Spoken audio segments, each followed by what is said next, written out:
Kakinada gateway port అభివృద్ధిపై ఉన్నతాధికారులతో రాష్ట్ర రోడ్లు, భవనాలు, పెట్టుబడులు, మౌలిక సదుపాయాల శాఖ మంత్రి బీసీ జనార్దన్ రెడ్డి సమీక్షా సమావేశం నిర్వహించారు. పోర్టు అభివృద్ధి పనుల పురోగతి, భూసేకరణ సమస్యలు, పోర్టుకు రైల్వే లైను అనుసంధానం వంటి అంశాలపై అధికారులతో మంత్రి చర్చించారు. ఈ సమావేశంలో Kakinada city MLA Vanamadi Venkateswararao, Kavali MLA Venkata Krishnareddy, maritime board chairman Damacharla Satya, CE GV రాఘవరావు, పోర్టు అధికారి ధర్మశాస్త్ర పాల్గొన్నారు. అనంతరం పోర్టును, ఉప్పాడ ఫిషింగ్ హార్బర్ను మంత్రి సందర్శించారు. ఈ సందర్భంగా మంత్రి జనార్దన రెడ్డి మీడియాతో మాట్లాడుతూ సుమారుగా 361 కోట్లతో ఉప్పాడ హార్బర్ను అభివృద్ధి చేసేందుకు ప్రణాళికలు సిద్ధం చేసినట్లు తెలిపారు. స్థానిక వనరులను వినియోగించుకొని కాకినాడ తీర ప్రాంతం అభివృద్ధి చేసేందుకు కూటమి ప్రభుత్వం కృషి చేస్తుందన్నారు. పిఠాపురం టీడీపీ ఇన్ఛార్జి వర్మ మాట్లాడుతూ కూటమి వచ్చాక మత్స్యకార భరోసా మొత్తం 20,000కు పెంచారని తెలిపారు. గతంలో ఇక్కడ అనేకమైన సమస్యలు ఉన్నప్పటికీ ఈ రోజు 361 కోట్ల రూపాయలు ఆ రోజు తెలుగుదేశం పార్టీ అధికారంలో ఉన్నప్పుడు దీన్ని శాంక్షన్ చేయడం జరిగింది.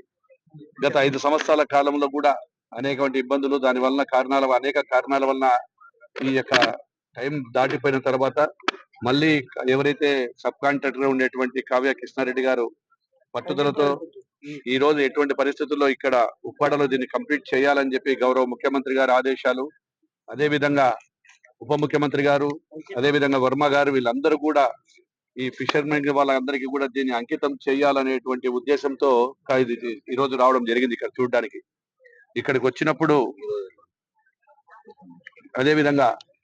వచ్చినప్పుడు అనేక సమస్యలు దీని వల్ల ఇంకా ఉత్పన్నం అవుతున్నాయి. రేపొద్దున ఈ బోట్లు ఏవైతే ఈ బ్యాక్ వాటర్ వచ్చినప్పుడు, సైడ్ నుంచి వచ్చినప్పుడు ఇంకా తగులుతూ దీనివల్ల నష్టం జరుగుతూ ఉంది.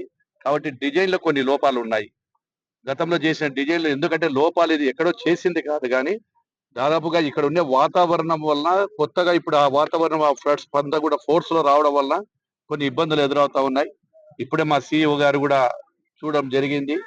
ఏది ఏమైనా 5 నెలల లోపల దీన్ని కంప్లీట్ చేసేసి ఈ యొక్క ఫిషర్మెన్ వారికి, ఆ కుటుంబాలకు అంతటి కూడా దీన్ని అంకితం చేస్తాము ఇక్కడ అందరి ఆధ్వర్యంలో. అదే విధంగా ఏదైతే ఫిషర్మెన్ కోసం నాడు మా యొక్క ముఖ్యమంత్రి గారు ఏదైతే చెప్పారో ఈ పని లేని దినాలలో వారికి 20,000 రూపాయలు ఇస్తామని చెప్పి ఇచ్చిన మాట ప్రకారం కూడా ఈరోజు నిలబెట్టుకోవడం జరుగుతూ ఉంది. ఈ ఫిషింగ్ హార్బర్ వల్ల ఏదైతే ఉందో ఈ చుట్టుపక్కల ప్రాంతాలలో ఉండేటువంటి అందరికీ కూడా ఉపాధితో పాటు ఈ యొక్క హై టెక్నాలజీతో ఈ బోట్లు కానీ రిపేర్ చేసుకోవడానికి కానీ, అదే విధంగా ఎక్కడైతే ఈ యొక్క బోట్ పార్కింగ్ ఉండడానికి కానీ, ఏది ఎక్కడ వచ్చినా కానీ కూడా హై టెక్నాలజీతో ఈ సమస్యలు లేకుండా వారికి కూడా ప్రశాంతమైన జీవితాన్ని కల్పించాలి. వాళ్ళు ఉండటానికి ఇక్కడ షెడ్లు ఉన్నాయి, రిపేర్ చేసుకోవడానికి, పడుకోవడానికి. ఇవన్నీ కూడా ఈ యొక్క నాటి ముఖ్యమంత్రి చంద్రబాబు నాయుడు కళల మేరకు ఇవన్నీ కూడా ఇప్పుడు నెరవేరబోతున్నాయని చెప్తున్నాం. ఖచ్చితంగా 5 నెలల లోపలనే దీన్ని కంప్లీట్ చేసి వారికి అంకితం చేస్తానని చెప్పి తెలియజేస్తా ఉన్నారు. లేదు, ఇప్పుడు అడవైనాక అంతర్యం ఉండేది నేను చెప్తాను. మన ఉప్పాడ హార్బర్ విజిట్ చేయడం చాలా గర్వకారణం. ఈ ఉప్పాడ హార్బర్ అన్నది 2014-19 మధ్యన గౌరవ ముఖ్యమంత్రి చంద్రబాబు నాయుడు గారు అన్ని రకాలుగా దీన్ని సపోర్ట్ చేసి మత్స్యకారుల కోసం ముందుకు తీసుకొచ్చారు. ఎలక్షన్ కోడ్ రావాలన్నా దురదృష్టవశాత్తు మనం శంకుస్థాపన చేయలేకపోయాం. 5 సంవత్సరాలు కూడా ఇక్కడ నరకం అనుభవించారు.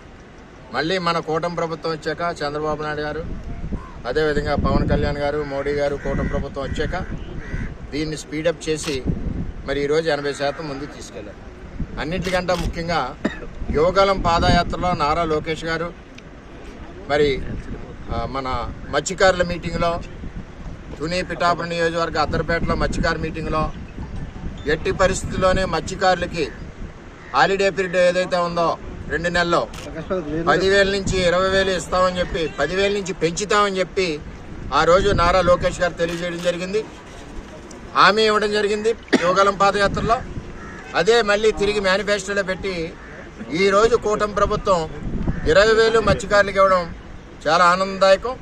ఆ కార్యక్రమం ఈరోజు చంద్రబాబు నాయుడు గారికి పాలాభిషేకం గౌరవ మంత్రివర్యులు జనార్దన్ రెడ్డి గారి ఆధ్వర్యంలో ఇక్కడ జరిగింది. మత్స్యకారుల ఆధ్వర్యంలో ఎప్పుడు కూడా తెలుగుదేశం పార్టీ మత్స్యకారుల ఇంట్లో పుట్టిన పార్టీ తెలుగుదేశం పార్టీ అని చెప్పి తెలియజేస్తుంది.